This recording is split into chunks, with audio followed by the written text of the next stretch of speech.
നിങ്ങളുടെ ഇഷ്ട പരമ്പരകൾ എക്സ്ക്ലൂസീവായി സൺ നെക്സ്റ്റ് ആപ്പിലൂടെ തികച്ചും ഫ്രീ ആയി. ഇപ്പോഴേ ആപ്പ് ഡൗൺലോഡ് ചെയ്യൂ. കാര്യങ്ങളൊന്നും മനസ്സിലാക്കാതെ എന്തോ അബദ്ധങ്ങളൊക്കെ കാട്ടിക്കൂട്ടുന്ന ആളാണ് ഞാനെന്ന്, പ്രത്യേകിച്ചും പ്രിയയുടെ കാര്യത്തിൽ. പക്ഷേ ഞാൻ ഓരോ ചുവടും ശ്രദ്ധിച്ച് തന്നെയാ വെക്കുന്നത്. പ്രിയ ജയിലിൽ നിന്ന് ഇറങ്ങിയ ആദ്യത്തെ ദിവസം മുതൽ പ്രിയയുടെ കാര്യത്തിൽ ഞാൻ ചിലതൊക്കെ മനസ്സിൽ കണ്ടിട്ടുണ്ട്. നിയമത്തിന് മുന്നിൽ അവളെ ഞാൻ കൃത്യമായി കൊണ്ടുവന്നിരിക്കും. രാധമോളുടെ നൂലുകെട്ട് കഴിയുന്ന ദിവസം പ്രിയയ്ക്ക് വീണ്ടും ജയിലിലേക്ക് മടങ്ങാം.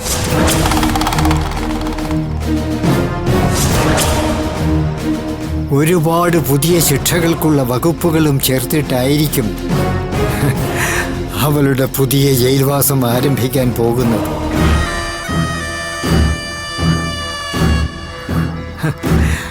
അതുകൊണ്ട് നിങ്ങളുടെ ഇപ്പോഴത്തെ സംശയങ്ങളും പേടിയുമൊക്കെ മനസ്സിൽ നിന്ന് കളയുക. കേട്ടോ മല്ലികേ, നിങ്ങൾ പറഞ്ഞതൊക്കെ നേരാ. അവളിൽ ഒരു ശ്രദ്ധ വേണം, പ്രത്യേകിച്ചും രാധമോളുമായിട്ട് അവൾ ഇടപഴകുമ്പോൾ. എന്തായാലും പൂജമോള് നാളെ വരുമല്ലോ. മോളുമായിട്ടും നമുക്ക് കാര്യങ്ങൾ സംസാരിക്കാം.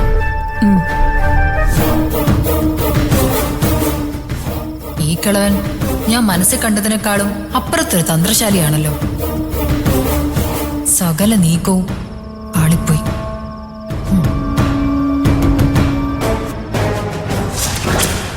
പക്ഷേ പ്രിയെ തോപ്പിക്കാൻ തന്നെ കൊണ്ടാവില്ല വിശ്വനാഥ. രാധമോളുടെ നൂലുകെട്ട് കഴിഞ്ഞാ എന്നെ അങ്ങ് ജയിലിലാക്കണം അല്ലേ? നൂലുകെട്ട് ദിവസം എന്തൊക്കെയാ സംഭവിക്കുന്നത് നമുക്ക് കാണാം. നമ്മൾ രണ്ടുപേരും ഓരോ വട്ടം ജയിലിൽ കിടന്നവരാ. രണ്ടാം ഊഴം ആർക്കാണെന്ന് നമുക്ക് കാണാം.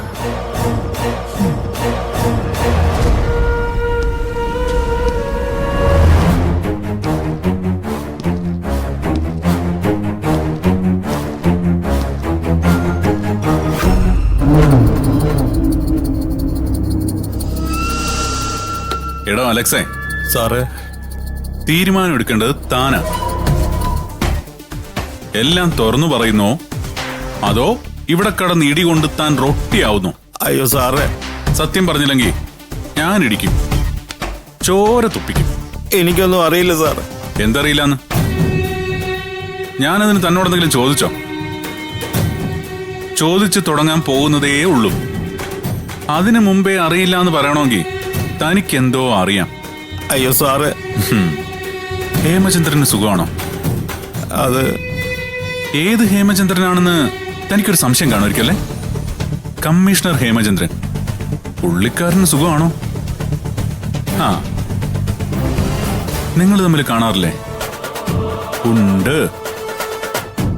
അലക്സിന്റെ മുഖത്ത് നോക്കിയാൽ അറിയാം, അലക്സും കമ്മീഷണറും തമ്മിൽ കാണാറുണ്ടെന്ന്. കമ്മീഷണർ സാറിന് സുഖമാണോ? സാറേ, എനിക്കറിയില്ല. അയ്യോ തുറന്നു പറയുന്നോ? വല്ല കാര്യം ഉണ്ടായിരുന്നോ? ഉള്ള കാര്യം അങ്ങ് തുറന്നു പറഞ്ഞാ പോരെ അലക്സേ? ആട്ടെ, റാണി ആശുപത്രിയിൽ നിന്ന് എങ്ങോട്ടാ കടന്നു കളഞ്ഞേ? സത്യമായിട്ടും അറിയില്ല സാറേ.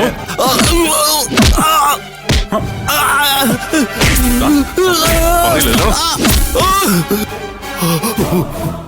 ആദ്യം തന്ന അടിയാണോ രണ്ടാമത് തന്ന ഇടിയാണോ തനിക്ക് കൂടുതൽ ഇഷ്ടപ്പെട്ടത്? പറയടോ, ഒന്നുകൂടെ തരാനാ. അയ്യോ പറയടാ, എവിടെയാ കമ്മീഷണർ? എവിടെയാ റാണി മറഞ്ഞത്? നിന്റെ പല്ല് ഓരോന്നോരോന്നായിട്ട് ഞാൻ ചവിട്ടി പൊഴിക്കും. പറയടാ. സത്യമായിട്ടും എനിക്കറിയില്ല സാറേ. എന്നെ തല്ലരുത്, എനിക്കറിയില്ല. അറിയില്ലേ? പറയടാ.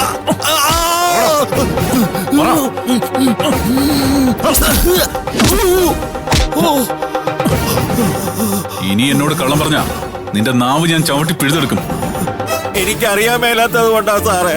എന്റെ അമ്മയാണ് സത്യം, എനിക്കറിയില്ല. പിന്നെ ആർക്കറിയാം? കമ്മീഷണറുടെ സഹോദരി അഞ്ജനയ്ക്ക് അറിയാൻ പറ്റുമായിരിക്കും അല്ലേ? അഞ്ജന ഇതുപോലെ ചോദ്യം ചെയ്താൽ അവരിൽ നിന്ന് പുറത്തു വരുവോടോ രഹസ്യങ്ങളൊക്കെ? കമ്മീഷണർ ഹേമചന്ദ്രന് സഹോദരി എന്ന് വെച്ച ജീവനായിരുന്നു എന്ന് കേട്ടിട്ടുണ്ട്. അപ്പോ അഞ്ജനയ്ക്ക് അറിയാമായിരിക്കുമല്ലേ കാര്യങ്ങള്. അഞ്ജനയെ ചോദ്യം ചെയ്താൽ മണി പോലെ പുറത്തു വരും കാര്യങ്ങൾ അല്ലടോ. റാണിയെ കുറിച്ച് അഞ്ജനയ്ക്ക് അറിയാൻ പറ്റുമായിരിക്കും അല്ലടോ. അഞ്ജന മോളിപ്പോ പ്രാന്താശുപത്രിയില്ല സാറ്. യഥാർത്ഥത്തിൽ അവർക്ക് ഭ്രാന്തുണ്ടോ അതോ ഭ്രാന്തിയാക്കിയതോ? പറയടോ അങ്ങോട്ട്. എടോ, പറയടോ. കമ്മീഷണർ ഇപ്പൊ എവിടെയാ? ഞാൻ പറയാ പറ. സാറേ, കമ്മീഷണറെ കണ്ടിട്ട് കുറെ കാലമായി. ഇപ്പോഴത്തെ എന്റെ അറിവ് വെച്ചിട്ടാണെങ്കിൽ ഹേമേന്ദ്രൻ സാറിനെ ആരോ അപായപ്പെടുത്തിയിട്ടുണ്ട്. ആരെ ഭയപ്പെടുത്തി? അതറിയില്ല സാറേ. കമ്മീഷണറുമായി ബന്ധപ്പെട്ട് നിനക്ക് വേറെന്തൊക്കെ അറിയാടാ? പറടാ. കമ്മീഷൻ പറഞ്ഞയച്ചിട്ട് ഒരു ആണ്ടവൻ എന്നെ കാണാൻ വന്നിരുന്നു. ആര് വന്നു? ഒരു ആണ്ടവൻ വന്നിരുന്നു. അഞ്ജന മോളെ കുറിച്ചൊക്കെ അറിയാൻ വേണ്ടിയിട്ടാ പറഞ്ഞയച്ചത്. ആണ്ടവനാ കമ്മീഷണറുടെ മനസാക്ഷി സൂക്ഷിപ്പുകാരൻ. ഓഹോ, ഈ ആണ്ടവനെ കണ്ട തനിക്ക് തിരിച്ചറിയാൻ പറ്റുമല്ലോ അല്ലേ? അറിയാം. ശരി, അങ്ങനെയാണെങ്കിൽ ആണ്ടവനെ കുറിച്ച് തനിക്ക് അറിയാവുന്ന എല്ലാം പറയണം. പറയാൻ സാറേ. അർജുൻ, നിങ്ങൾ എങ്ങോട്ട് പോകുന്നു?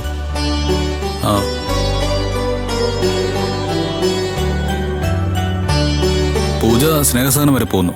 എനിക്ക് കിരണി ഒന്ന് കാണണം. എന്താച്ചാ? ഇവിടെ നടക്കുന്ന കാര്യങ്ങളൊന്നും നിങ്ങൾ അറിയുന്നില്ലേ?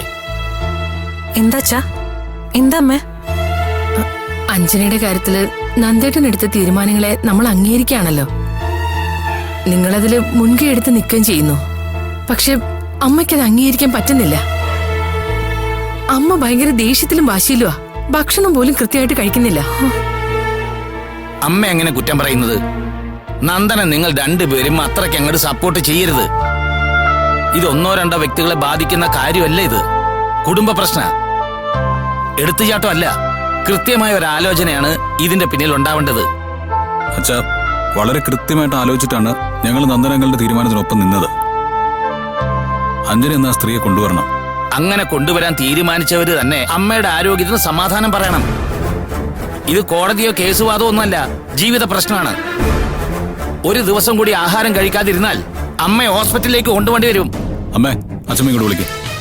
കാര്യങ്ങള് നമുക്ക് എല്ലാവർക്കും കൂടി സംസാരിച്ച് തീർക്കാം.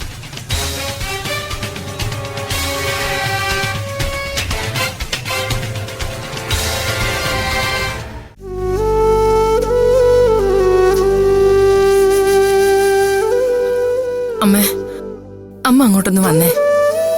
ഞാൻ പറഞ്ഞില്ലേ ഞാനൊന്നും കഴിക്കുന്നില്ലെന്ന്. എനിക്ക് ആഹാരം വേണ്ട. അമ്മേ, ഒന്ന് അങ്ങോട്ട് വാ. അവിടെ എല്ലാരും ഉണ്ട്. അർജുൻ എന്തോ അമ്മയോട് സംസാരിക്കണമെന്ന്. അർജുൻ സംസാരിക്കുന്നിടത്ത് ഞാൻ വരുന്നത് എന്തിനാ? അങ്ങനെ ആരുടെയെങ്കിലും സംസാരം കേൾക്കാൻ വേണ്ടിയല്ല ഞാനിവിടെ ഇരിക്കുന്നത്. സംസാരിക്കണമെന്നുള്ളവര് ആരോടെങ്കിലും സംസാരിച്ചിട്ട് പൊയ്ക്കോണം. എനിക്ക് വേറെ ജോലിയുണ്ട്. അമ്മേ പ്ലീസ് ഒന്ന് വരുമോ? സൗകര്യപ്പെട്ടില്ലെന്ന് പറഞ്ഞില്ലേ? നീ നിന്റെ പാട് നോക്ക് മാധുരി. വിനാശകാല വിപരീത ബുദ്ധി അതാ ഇപ്പൊ ഇവിടെ നടക്കുന്നത്. അമ്മ എന്തായാലും ഒന്ന് വരുമോ പ്ലീസ്? അമ്മേ, അമ്മയുടെ മാതിരിയല്ലേ വിളിക്കുന്നേ. അമ്മയ്ക്ക് പറയുന്നത് ഇഷ്ടമായില്ലെങ്കിൽ അമ്മ വേണമെങ്കിൽ തിരിച്ചു വന്നോ പ്ലീസ്. അമ്മേ വിട് മാധുരി. Please, അമ്മേ. വേണ്ട. എന്തൊരു കഷ്ടമായത്. എന്നെ വിടാൻ പറഞ്ഞില്ലേ? ഞാൻ മരുന്നില്ലെന്ന് പറഞ്ഞാ കേക്കത്തുമില്ല. എന്റെ അമ്മയല്ലേ, പ്ലീസ് വേണ്ട. അമ്മ അച്ഛാ, എന്നെ വിടാനേ. വിടന്നെ. അച്ഛമ്മ നല്ല ചൂടിലാണല്ലോ. കൊഞ്ചാനും കുഴയാനും വന്നിരിക്കുന്നു നാണമില്ലാത്തവര്. ആണുങ്ങളാന്നും പറഞ്ഞ് നടക്കുക. ഈ കുടുംബത്തില് എല്ലാവരും വലിയ പഠിത്തക്കാരാ. കുറെ വക്കീലന്മാര്, ദാ കമ്പനി മേധാവി. പക്ഷേ കാൽ കാശിന്റെ വിവരമില്ല ഒരുത്തരും. നാട്ടിൽ കേട്ടുകേഴ്വി പോലും ഇല്ലാത്ത കാര്യമാ ഈ കുടുംബത്തിൽ നടക്കാൻ പോകുന്നത്. പഴയ കാമുകയെ കണ്ടുപിടിച്ചോണ്ട് വന്ന് ഭാര്യയ്ക്കൊപ്പം താമസിപ്പിക്കാൻ പോകുന്നു. ആ അലപരായ തരത്തിന് ജയ് വിളിക്കാൻ ഇവിടെ കുറെ ആളുകളും. എല്ലാവരോടുമായിട്ട് ഞാൻ പറയുക, മഹേശ്വരി അമ്മയ്ക്ക് വേറെ ഒരു മോഹം കൂടിയുണ്ട്. നിങ്ങൾ ആരും കണ്ടിട്ടില്ലാത്ത മോഹം. അച്ഛമ്മ തെറ്റിദ്ധരിച്ചിരിക്കുക. ദേ, പൂജയായാലും പൂജാരി ആയാലും ശരി, എന്നെ ഉപദേശിക്കാൻ വരണ്ട. നിന്നെ ഞാൻ തലേ കയറ്റി വെച്ചിരുന്നതാ. പക്ഷേ നീ എന്റെ തലേ കയറി ഇരുന്നിട്ട് എന്റെ കഴുത്തറക്കുമായിരുന്നു. നിന്റെ അമ്മയല്ലേ അരുണിമ? അവളുടെ വയറ്റിലല്ലേ നീ 10 മാസം സുഖമായിട്ട് ചുരുണ്ടുകൂടി കിടന്നത്? അവളുടെ പാലല്ലേ നീ കുടിച്ചത്? നിനക്ക് താരാട്ട് പാടിത്തന്ന അരുണിമയല്ലേ? എന്നിട്ട് നീ ആ അമ്മയോട് എന്താ കാണിക്കുന്നത്? എങ്ങാണ്ട കൊടന്ന് ഒരു ചിറ്റമ്മയെ കൊണ്ടുവന്നിട്ട് പെറ്റമ്മയെ ചവിട്ടി ഇറക്കാൻ നോക്കുന്നു അല്ലേ? മഹേശ്വരമ്മ ജീവനോട് ഇരിക്കുന്നിടത്തോളം കാലം നിങ്ങളൊന്നും മനസ്സിൽ കണ്ടത് നടക്കാൻ പോകുന്നില്ല. അമ്മ ഇങ്ങനെ കടുത്ത വാക്കുകളൊന്നും പറയണ്ടമ്മേ. എന്നോട് ന്യായം പറയാനൊന്നും വരണ്ട. ഓ, സമനില തെറ്റിയ ഞാൻ ഇവിടെ നിൽക്കുന്നേ. ഓ, ഒരു മാധുരി. അമ്മേ, നിന്നെ മോളായിട്ടാ ഞാൻ കണ്ടിരുന്നേ. അരുണിമയുടെ സ്ഥാനമായിരുന്നു ഈ വീട്ടിൽ നിനക്ക്. എന്നിട്ട് നീ ഇപ്പൊ അവർക്ക് കൊടപിടിക്കുക. ആരും ഒന്നും പറയണ്ട. എന്നെ ആഹാരം കഴിപ്പിക്കാൻ വേണ്ടിയാണ് നോക്കുന്നതെങ്കിൽ അതും വേണ്ട. ഞാൻ പട്ടിണി കിടന്ന് ചാങ്ങാനാ തീരുമാനിച്ചിരിക്കുന്നത്. അച്ഛമ്മേ